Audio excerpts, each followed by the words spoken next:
Question number 18 আমাদেরকে simplification দিয়েছে, যেখানে আমরা প্রথমে ব্র্যাকেটের সলিউশন করব, তারপরে ডিভিশন, তারপরে বদমাসের নিয়ম অনুযায়ী আমরা bracket of division, multiplication, addition এবং সাবট্রাকশান এই অনুযায়ী আমরা সলিউশনটা করব।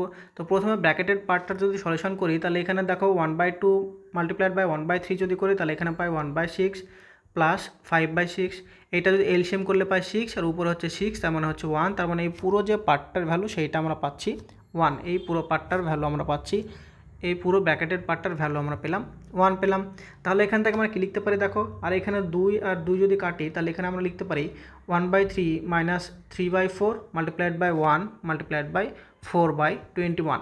আবার এখানে দেখো 3 দিয়ে যদি 21কে কাটি তাহলে এখানে পাই 7 আর 4 কেটে যায়, তাহলে এখান থেকে আমরা লিখতে পারি 1/3 মাইনাস 1/7।